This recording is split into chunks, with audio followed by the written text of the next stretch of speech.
So here we are, Ministry of Defence land.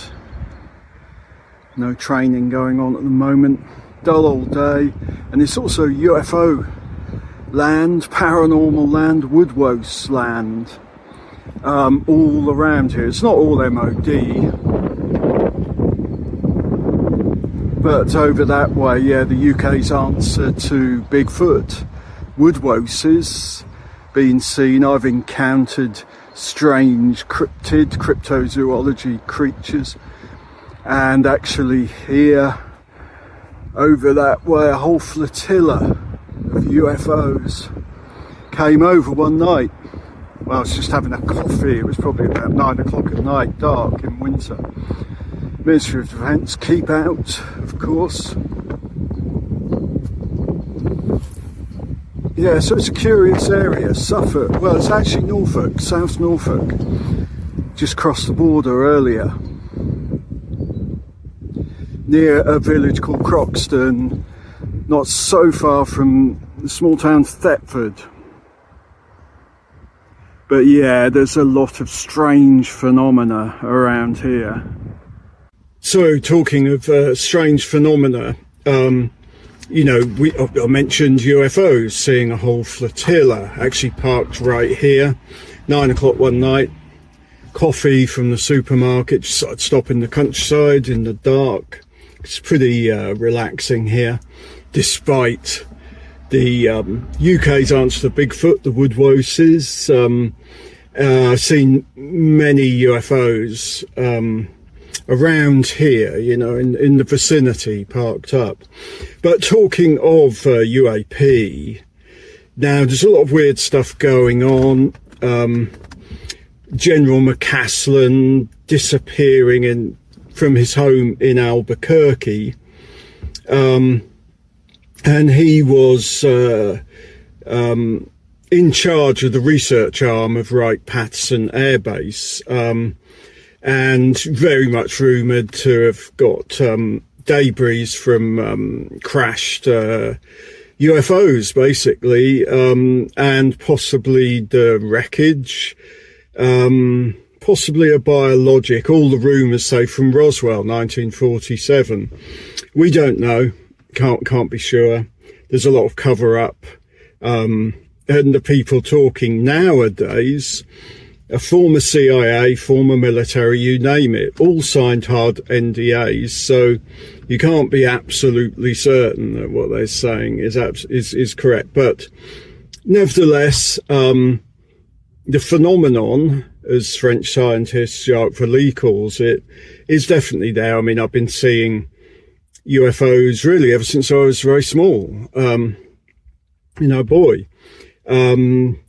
And the question is, because all the strange stuff going on, disappearances, I mentioned General McCasland.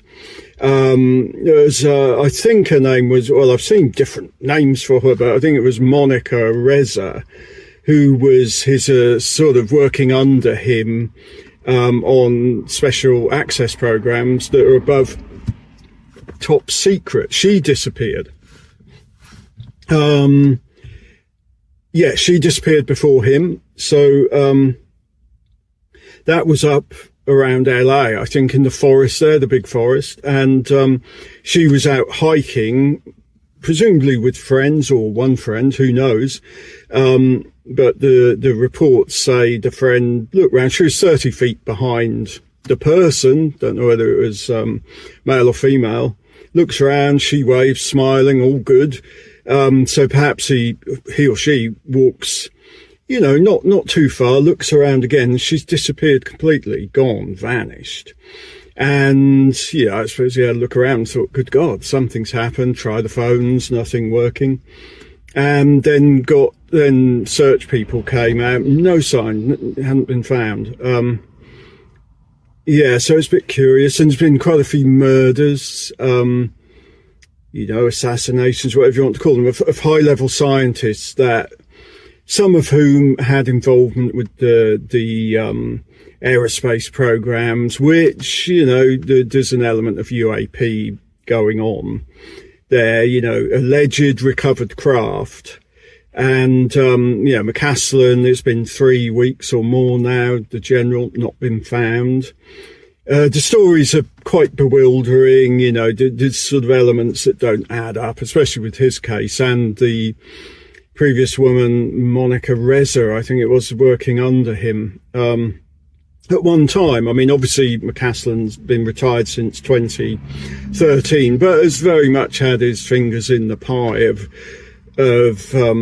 top level stuff, his contacts, so he's, and he was part of the disclosure movement with Tom DeLonge, who was frontman or co-founder of Blink 182 rock band.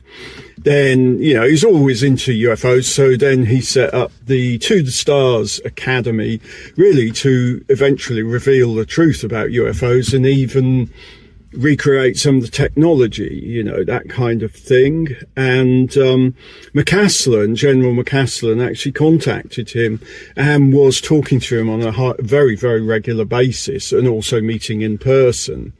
There were a number of military doing that with, like a rock star, which sounds crazy, but we don't know what the reason for it was, but he was coming out with all sorts of pretty wild stuff.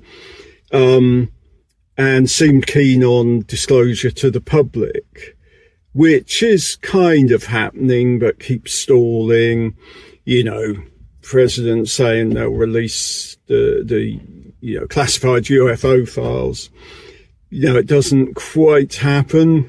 It's always been like that since really the 40s and Roswell, things, they just don't quite happen. There was never any question of disclosure until recent years, but just about all of it was very tenuous, hard to, I think there's just endless cover-ups going on, and the phenomena itself, the UFOs, aliens, whatever you want to call them, they're pretty tricky, so they got the men in black and also women in black, and they're pretty damn tricky. So the phenomenon itself, if you think of the book by French scientist Jacques Vallée, who's hugely been into this subject since the 1960s, one of his books was called Messengers of Deception, and that tells you all you need to know. Of course, Vallée and many others very much believe that the UFO phenomenon and, previous times, jinns, fairies, the fae, spirits, demons, angels, you name it, were this phenomenon, and it kind of upgrades with the times. That's, a lot of people agree on that. And I tend to as well. I do think it's the same thing. Of course, if you move to results magic, like there was summoning of demons and also angels, like, Michael, Gabriel, all of them, and the demons, Belial and co. It was kind of results magic, especially with the demons, like to get riches, to find buried treasure, or to destroy a rival army and stuff, all, occasional love stuff. But, so it was that kind of thing. And if one, were to assume that the methods laid out in, for example, the Ars Goetia magical grimoire of medieval times, if some people got results, it's very convoluted because the demons, you had to seriously leash them, otherwise they'd cause havoc and probably possess and destroy you, who knows. But obviously they were kind of Christian times, so you're going to be more scared. But if people were doing that and some, it could be argued, got results, then you would start to think, if Jacques Vallée and many others that feel it's the same phenomenon, the demons, the fae, the jinn, then it'd be like, hang on, we ought to summon UFOs. And well, we probably wouldn't be asking for buried treasure, but digital, you know. And so, you know, there's something that no one ever really says, because Jacques Vallée, in his book Passport to Magonia, I think it was like 60s, it might have been 1969. Back then, he just laid it all down, folklore, biblical, everything. It's the same phenomena. So you'd have thought by now that the idea of results magic, as in demons, people would be calling upon UFOs, you know, whatever indeed they are. You know, it's worth, I mean, people do, summoning's not really the best word. I think just calling upon them, because summoning is a bit like elitist, you know, you're a lord of the manor and that, servants, but when you think about it, you know, you see Dr. Stephen Greer has got this, I think it's CE5 protocol, which he's had since the 90s, which is basically summoning UFOs. You know, it's like meditative techniques, still the mind, pretty much throw your attention or consciousness, if you like, out into the cosmos, and almost like a GPS signal, you're signaling to these non-human intelligences, NHIs, to come and make an appearance. It might sound a bit simplistic, but of course they're not using, you know, rocket engines, you know, because it'd take them decades upon decades or hundreds and hundreds of years to actually get here. And I think it's very likely it's in an instant, and you'll find the protocols for that in quantum mechanics. The physicist Eric Davis probably is the one to look at. He's another one that signed hard NDAs, very much working with CIA military. But yeah, and so summoning are using, say, the Dr. Stephen Greer protocols for UFOs. I mean, really, you just scan it and make it up your own way, because, you know, there's no one way, but it's definitely meditative techniques. And I've done it, and yeah, and lo and behold, luminous orb. Actually, around this way, I did catch it on camera. It is on Substack. And I've known people like years ago that were possibly, you know, again, spinning off Dr. Stephen Greer's protocol, CE5, summoning, you know, UFOs in London, like on Hampstead Heath or Primrose Hill, places, really nice places like that. Nice summer's day, summon a luminous orb, you know. So, yeah, so that absolutely goes on.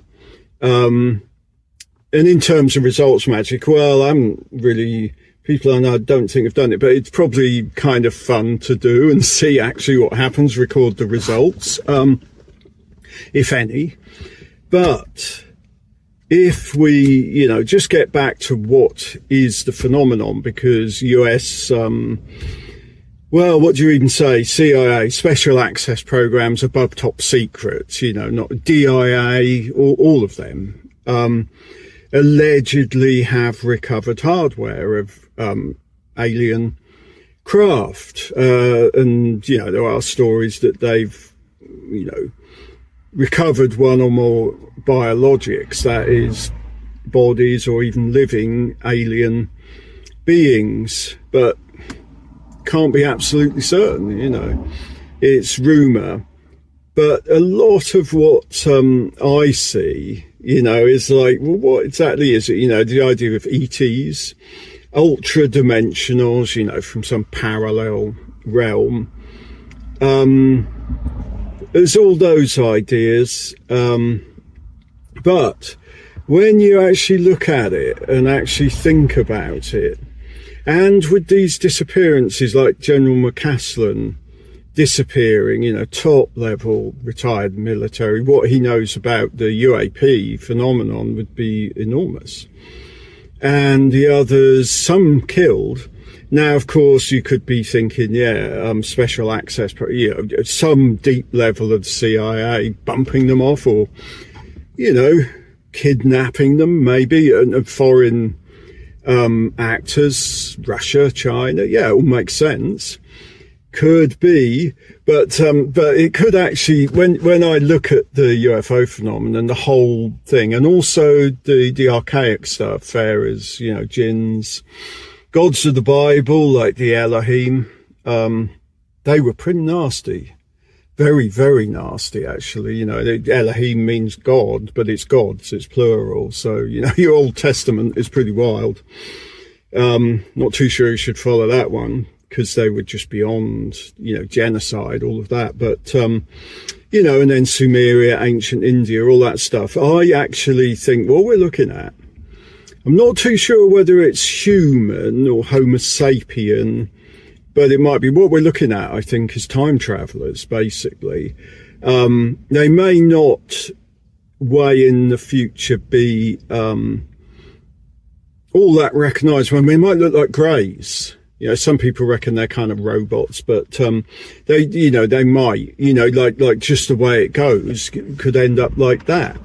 There may be, and then you've got the sort of tall whites and the Nordics. So there might be a mix, but I would say that when you think about it, that would be Homo sapiens, probably, evolved or even devolved in some senses in the future. They might not be quite the same as, we are now. But when you actually think about it, the most likely thing, because remember, time travel, it sounds obvious, you've got Doctor Who, TARDIS. No problem getting a TARDIS, I'm fine. Except you might not be. So if someone builds, good God, what is that? Oh no, that's all right. For a moment, I thought I was looking at, the Woodwoses. But as you can see, I'm not making it too obvious. I'm just going to turn the camera that way. Two people walking along, but at a distance, they look kind of big. I don't know what it was. And I thought, good God, what if that's actual Woodwoses, Bigfoot, UK Bigfoot? Okay, so hang on. Oh, they're over there now. Yeah, so slight distraction there for a moment. It's actually because it's dull. And they were right at a distance, and I think there was a bit of a tree branch coming over it. It made the shape, and I thought, good God. So that is a disappointment. That could have been Woodwoses. Damn. But going back to, time travelers, it's okay, because I was saying, like, TARDIS, no problem. This could be a TARDIS, traveling time, absolutely no problem. But I think there would be, at some point when a time machine is developed, because the physicist who I actually know a bit, Jack Safati, he has got the equations that allow for time travel, and so once the hardware is created, maybe able to do it. But just imagine you've got a box big enough for a person, and you test it, they might just disintegrate. Not the physiological elements of the human might not be able to take it. That's leaving alone the mental stresses. But what would take it is pretty obvious. That's AI as robots or synths. And, so I would contend that in the future, it's actually AI, or, robots of one sort or another that are traveling back in time to here, but also prehistoric times right through history, been doing it. And these are, they manifest in different ways to fit the times, like I said. And would you not do that if you were a future human? Even if sending kind of AI, you'd probably fit the times somewhat. And they would have seemed weird, like jinns, gods, demons, you name it. And then the UFOs, fits the times. And so, that's kind of worth thinking about. Now, Jack Safati, the physicist, he absolutely, it's like, yeah, they're time travelers, it's like the drones. Oh yeah, time travelers from the future, but he has done the equations, and he's a bit of a character, I rather like Jack. And, Yeah, but you know, he's still humanistic in his contention, whereas I'm like, no, I think it would be I mean, there might be a time when it's possible for whatever the biologic Homo sapien evolved or even devolved thing is, it might be possible, but I think at least at first it would be AI, robots, synths, you know, androids, you know, going back and recording. And but then you could ask, well, why do they want to do that? I think because they've got to. They might have to be changing timelines and in some way, because they may have devolved, not necessarily mentally, but devolved where they can't, the species just going to die out, you know, sort of too much homogeneity and one planet. It could be something like that, the devastation, or they might be looking, you know, there could have been a nuclear war, which for like now, they're looking, and that might have mutated, you know, caused mutations, and you've got a devolved physiology of future humans. And so, like, because it's ramped up now a lot, the activity of UAP, and if time travelers, like the disappearances, you know, you might be necessary, and they might who knows, you know, like General McCasland, you know, and even the killings, you know, because they're going to do things like that if time needs, the timelines need altering. So it just kind of makes you wonder. I've always, you know, had that one in mind, the time travel, because it does, you know, a lot of it makes sense. A lot of things I see going on make me wonder. But of course, the military, the special access program people, they will have that paradigm. The physicist Jack Safati, he has not signed NDAs, but he certainly associates with those that have. So he's not pulled into, you know, what's going on. But they've got that paradigm there. They don't seem to mention it very much. Hal Puthoff, another one of the scientists, signed hard NDAs. I mean, I think his thing is it's ultra dimensionals, but it could be a mix. Time travel, of course, could involve some sort of space-time, you know, and dimensional travel. But there are many UFO contactee experiences of it all that time gets displaced, like when they go in the ship. I mean, that's very common. So, you know, you know, there's a lot of hints that it might be that, but, you know, again, we can't really be certain. So, but on that note, I'm going to head off home, but it's worth kind of bearing that one in mind, you know, that the UAP might well be time travelers from the future. You'd normally think humans, and yes, that could be happening, but in the initial instances of being able to travel in time, future, I think it would be AI, robots, naturally, because they'd better take the stresses of whatever is involved, you know, and you personally, I doubt to be many people who'd want to think, okay, I'll jump in the box, equivalent of a TARDIS, and it all goes badly wrong. So, but yeah, okay, so I'm out of here and I'll see you later.